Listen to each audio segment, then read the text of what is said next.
আমরা সেনাবাহিনী নিয়ে অনেক কথা শুনেছি। গত দুদিনে হাসনাত আব্দুল্লাহ একটা পোস্ট দিয়েছেন, সেই পোস্টে আমরা জেনেছি যে তাদের সাথে সেনাবাহিনীতে ক্যান্টনমেন্টে আলোচনা হয়েছে এবং সেখানে সেনাবাহিনীর কোন কর্মকর্তা, কোন কর্মকর্তা এটা হাসনাত আব্দুল্লাহ বলেন নাই।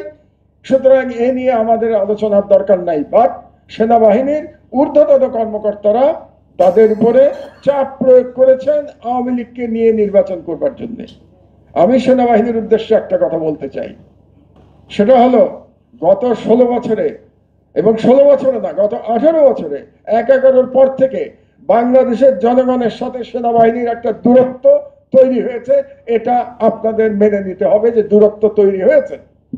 এই দূরত্ব দেশের জন্য ভালো না, এই দূরত্ব বাংলাদেশের স্বাধীনতার জন্য ভালো না। কারণ সেনাবাহিনী আমাদের one of the important institution, যাকে টিকিয়ে রাখতে হবে। এই যে দূরত্বটা তৈরি হলো, তার দায়ভার আপনাদেরকে নিতে হবে এবং এই দূরত্ব মিটিয়ে দেওয়ার চেষ্টা করতে হবে। এই দূরত্ব মিটিয়ে দেওয়ার একটা পথ হচ্ছে, আপনারা দয়া করে রাজনীতিতে হস্তক্ষেপ করবেন না। গত 16 বছরে হাসিনার আমলে ডিজিএফআই কে দিয়ে রাজনীতি যেভাবে কলুষিত করা হয়েছে, কিংবা তারও আগে 11 সময় ডিজিএফআই কে দিয়ে বিএনপি কে যেভাবে ভাঙার চেষ্টা করা হয়েছে, এই ঘটনা থেকে আপনারা শিক্ষা নিন। আপনাদের দায়িত্ব হচ্ছে বাংলাদেশের সার্বভৌমত্ব রক্ষা করা। আপনারা বাংলাদেশের সার্বভৌমত্ব রক্ষা করবেন, বহিঃশত্রুর আক্রমণ থেকে বাংলাদেশকে রক্ষা করবেন। আমরা জনগণ আপনাদেরকে স্যালুট দিব।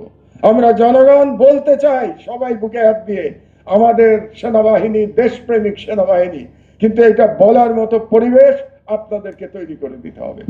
এবং তার মধ্যে প্রথম কথা হচ্ছে, রাজনীতিতে হস্তক্ষেপ আপনারা আল্লাহর ওয়াস্তে ইমিডিয়েটলি বন্ধ করুন। হাসনাত আব্দুল্লাহ যেটা বলেছে, যে সেনাবাহিনীর লোকজনই তার সাথে কথা বলুক না কেন, আমি মনে করি এটা তাদের অনধিকার চর্চা হয়েছে। এটা তাদের করার কথা ছিল না। এটা করার দায়িত্ব রাজনীতিবিদদের, এটা করার দায়িত্ব ডক্টর ইউনূসের সরকারের। সেই সঙ্গে আমি ছাত্রদের বলবো, হঠকারী কোনো সিদ্ধান্ত নেওয়া যাবে না। হঠকারী সিদ্ধান্ত নিয়ে বাংলাদেশকে নিরাপত্তাহীনতার দিকে ঠেলে দেওয়া যাবে না। আপনাদেরকে মনে রাখতে হবে, বাংলাদেশের স্বাধীনতা সার্বভৌমত্ব রক্ষা করতে হলে জনগণ এবং সেনাবাহিনীর ঐক্য অপরিহার্য। আমরা যেন বলতে পারি বাংলাদেশের সেনানী, সৈনিক, জনতা ভাই ভাই, এটা আমরা বলতে চাই।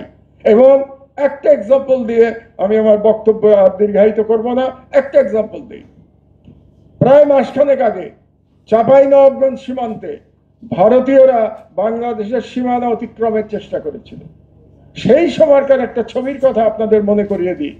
চাঁপাইনবাবগঞ্জ সীমান্তে একজন বিজিবির সৈনিক, তিনি রাইফেল তাক করে আছেন শত্রুর দিকে, আর তার পাশে একজন অত্যন্ত কৃষকায় এবং ছোটখাটো গড়নের লুঙ্গি পরা একজন কৃষক, হাতে ধান কাটা কাস্তে নিয়ে তিনি শুয়ে আছেন সেই সৈনিকের পাশে বাংলাদেশের স্বাধীনতা রক্ষা করবার জন্য। আমি এই বাংলাদেশ দেখতে চাই, যে বাংলাদেশে সেনাবাহিনী তাদের মারণাস্ত্র নিয়ে তারা লড়াই করবে, এবং আমরা যারা কলম সৈনিক, যারা আর কোনো কিছু জীবনে করি নাই, তারা আমাদের মতো সেই কৃষকের মতো দরকার হলে কাস্তে হাতে নিয়ে আমরা বহিঃশত্রুর আক্রমণ থেকে বাংলাদেশের স্বাধীনতা রক্ষা করব। এবং এটা যদি করতে হয়, তাহলে বৃহত্তর জাতীয় ঐক্যের দরকার। বৃহত্তর জাতীয় ঐক্য দেওয়ার জন্য প্রফেসর ইউনূসকে উদ্যোগী হতে হবে, কারণ তিনি এখন সরকারের প্রধান, কাজে প্রধান দায়িত্ব তার।